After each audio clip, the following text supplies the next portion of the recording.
Ever get that feeling, like you got someone totally pegged, then bam, they pull a 180 on you? Happens all the time. Like you just knew your buddy was going to be bummed after that presentation, right? Hmm. But then, there they are, popping champagne with the whole team. Turns out, reading people, even those close to us, trickier than we think. Yeah, it's a real head scratcher. Now, picture teaching a computer to do that, but like on another level. Not just what we say, but what's really going on underneath.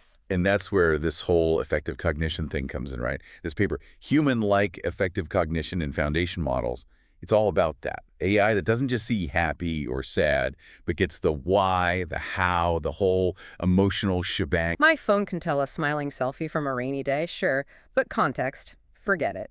Winning the lottery is a different vibe from, say, a forced grin for Instagram when your heart's actually hurting. Bingo. Recognizing a feeling's the easy part. This is about AI getting those deeper layers, the motivations, the nuances, the stuff we don't always say out loud, but that shapes how we feel. So how do you even begin to test that in, like an algorithm? These researchers, they got clever. Built this whole system, right, to cook up these super detailed scenarios, 1,280 of them. Each one designed to really make those emotions bubble up, like think real life stuff, but with all the juicy emotional twists and turns of a movie plot. 1,280 emotional roller coasters. Even I'd need a nap after that. Right. And here's the kicker, they used AI to make these scenarios. Language models, specific. Hold up. AI designing emotional obstacle courses for other AIs to run.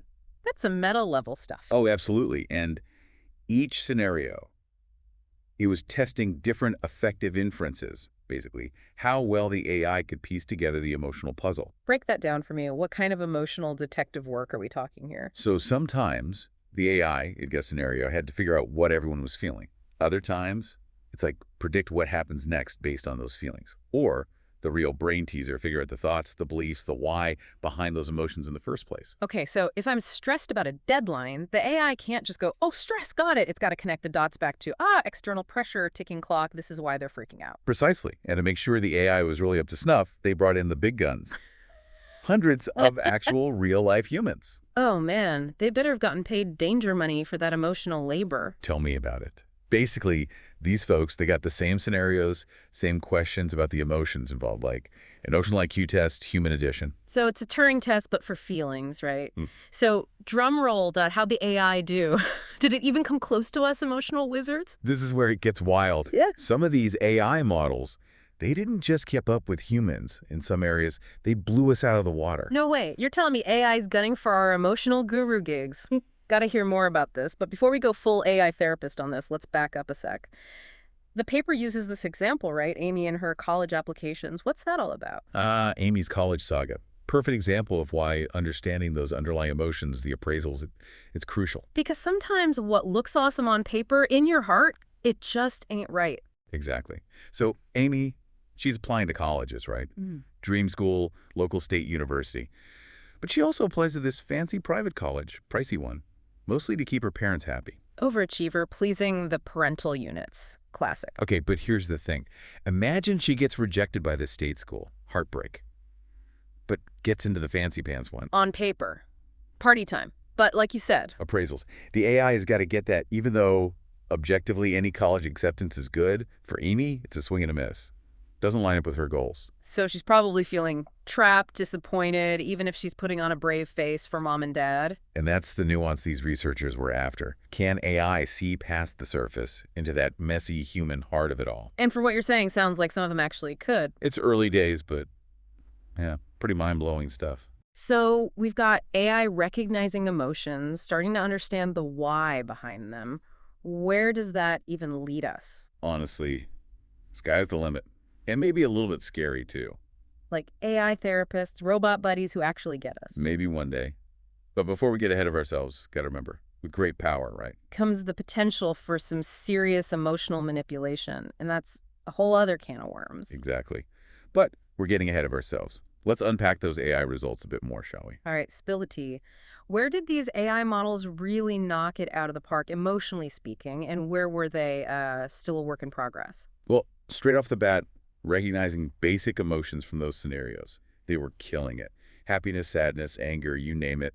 They were right there with us humans. Okay, so emotional ABCs, check. But what about the sneakier stuff? Could they spot a fake smile? Like tell if someone was just going through the motions. Funny you should ask. They actually tested that, show the AI a bunch of facial expressions, some real, some, well, not so much. And get this, some models were scary good at telling them apart, like better than your average human. Whoa, hold on. So you're saying we've been officially outdone in the whole facial expression game. Time to start practicing my poker face. Now hold your horses.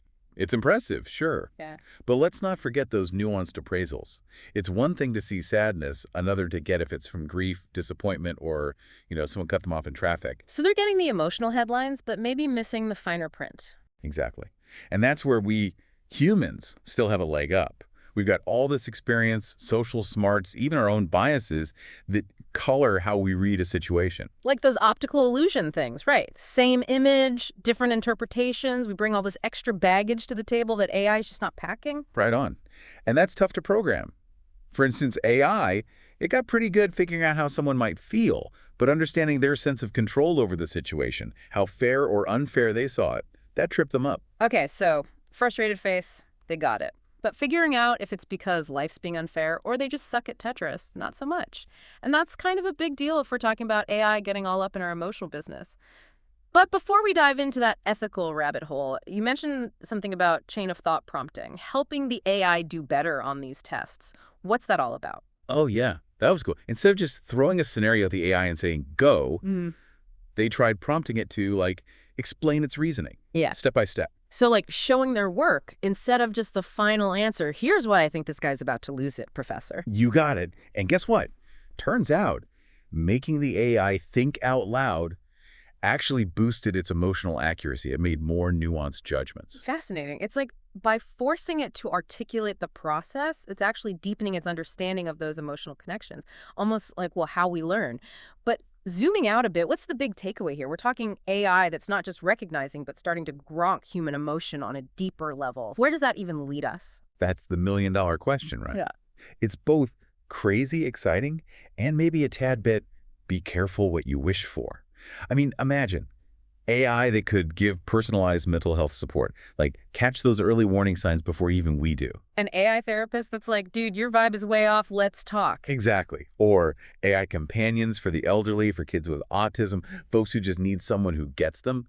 We could be talking tech that truly responds to our emotional needs.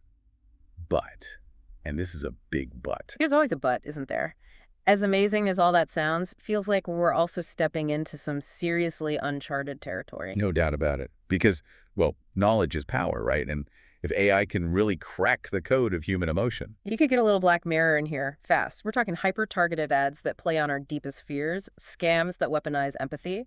And that's just scratching the surface. The more emotionally savvy AI gets, the more ethical curveballs we're going to have to catch. It's a brave new world we're wading into, that's for sure. But hey, on the bright side, maybe this AI could help us navigate all these feelings better. Absolutely. Think about it. AI that doesn't just clock us burning out at work, but actually helps us de-stress. Personalized solutions right at our fingertips. Like a digital guardian angel nudging us towards, actually taking a lunch break. Exactly. Or imagine education, right? Right. AI tutors that know when a kid's about to lose it and adjust, offer support, or when they're on fire, push them further. Tailored learning, powered by feeling sensors. Wild. The possibilities are endless. But yeah, gotta flip that coin over. Because there's always a flip side, isn't there? We've danced around it. But let's be real. AI that gets how we feel could also learn to, use that against us. It's not all sunshine and emotional support robots. Knowledge is power. And this kind of power could be misused. It's like the more we talk about this, the more it feels like we're living in a sci-fi movie. And not always the feel-good kind. Exactly. Imagine, ads that don't just know you like sneakers. They know your deepest insecurities and target those. Or scams so emotionally manipulative, you're practically begging to hand over your bank info. Okay, now that's straight up terrifying. And here's the thing. That's just with what we can imagine right now. As AI gets smarter, more emotionally attuned.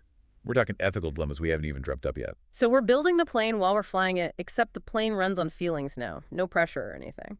Pretty much. That's why these conversations, right here, right now, they're crucial. Researchers, policymakers, ethicists, even folks like us just chatting about this stuff, it's how we start drawing those lines in the sand. So it's not just about the tech, it's about the values woven into it from day one. 100%. As we create AI that understands us better, We got to make sure that understanding is used for good. It's a tightrope walk, no doubt, but we got to figure it out. A lot to unpack, that's for sure. But hey, we covered some serious emotional ground today. As we wrap up this deep dive, any parting words of wisdom for our listeners navigating this wild world of AI and feelings? Just this. The future of AI, it's not some set path. It's being written right now by the choices we make, the research we support, the conversations we have, the ethics we demand. It's on us to make sure AI evolves in a way that benefits humanity, not just, the robots. Well said. So, to everyone listening, one last thought to leave you with. We're on the edge of something huge.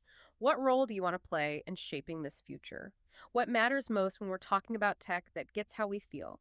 Think about it, keep the conversation going, and as always, thanks for taking this deep dive with us.